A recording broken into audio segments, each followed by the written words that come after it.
a large amount of exposure and could be more demanding, Indian clients, especially the smaller ones, requires a lot of hand-holding.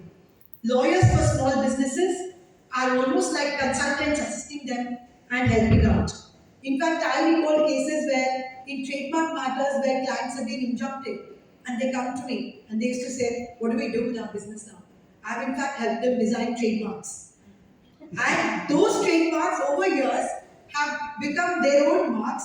And one day I would find them in my office saying, "We want to file a suit, someone has copied our one." So it used to be a wonderful process and cycle where you see clients who are in distress becoming owners of intellectual property.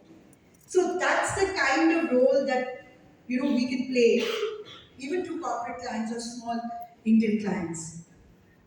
Women wear several hats: daughter, wife, mother. In balancing between work and home, women have very little me time. There are also perceptual challenges. Most general counsels used to be men. We wouldn't be able to network with them in the same way. But I was so happy to hear Vani here, and I'm sure other corporates, including Rashmi, I see in the audience, who are now changing this, and there are more and more legal managers and general counsels who are women. But I must say, the women general counsels are much more understanding. Whether it's in India or abroad, they would agree if you have to say, "Okay, I have to drop my son, I won't be able to do a call at this time, or I have to take my daughter somewhere." So they would definitely be more and more understanding. But the more and more women go into corporate work as legal managers and general counsels, they are going to make it easier for the women lawyers, I think. The environment in the legal profession is such that women have to give 120% to prove themselves. It's not enough to do 100%. And as Fali said, quoting the French first lady, I mean, it is so true that women have to be more and more competent to be in higher positions. In negotiations, women tend to be shouted down more easily. I'm sure corporate firms would face this. Judges as well as opposing lawyers. There are three kinds of treatment you could get in courts. One is very, very encouraging treatment. One is patronizing treatment, and the other is chauvinistic treatment. So I'm sure Indra would know about this. But we face all of this with a smile. It is easy to stereotype women, and sometimes it is their own self which becomes an impediment in the growth. I believe that a woman to have a successful career as a legal professional, competence beats everything. If you are competent and you show integrity, there's nothing that can stop you. Certain skills are very important for women to possess. Time management, as Zia said, patience and perseverance. Choose your battles wisely. You don't need to fight with everybody or react to everything. Wear everything with a smile and it just goes away. Dress professionally, make a first good impression. Never seek sympathy or pity from anyone. For working mothers, especially lawyers, one of the biggest things that helped me was to have my home and office together.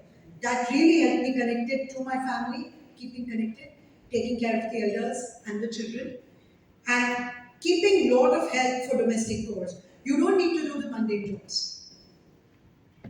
Keep a driver, keep domestic help. There's nothing wrong with it.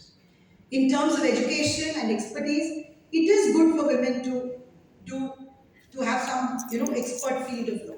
It just helps you become better and better in that field. So, and it's easier to handle when you're practicing in one or two areas of law. Women are better administrators. We run our homes, we run our families, we can run law firms, and we can run our chambers as well. So, the next thing I would like to say is, when women do good work, show it. You need to showcase it. No one will know the work you're doing until unless you're able to showcase it. One aspect that I would definitely like to mention, which is from my experience with the bar bench and the bar today, is for lawyers from law firms, both men and women, to be seen in court. A large part of our competent, hardworking lawyers remain in their offices, even in law firms or otherwise. They need to come out, be visible, argue cases. They can not only then contribute to families and their firms, but also to the administration of justice. It's not good enough to stay in the office and say, oh, what a horrible judgment this is. This judge didn't understand.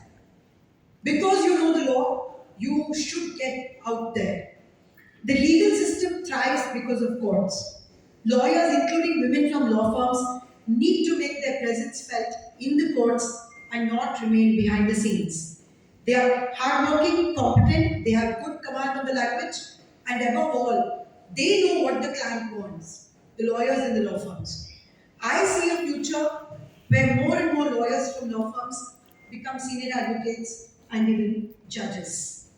So, my concluding message for women, I would say, is embrace technology and convenience for greater efficiency, embrace expertise, choose your area of practice, embrace gratitude, be thankful to the men, the fathers, the spouse, the children who keep us grounded, and to our families, and above all, our colleagues, and finally, for the divine blessings.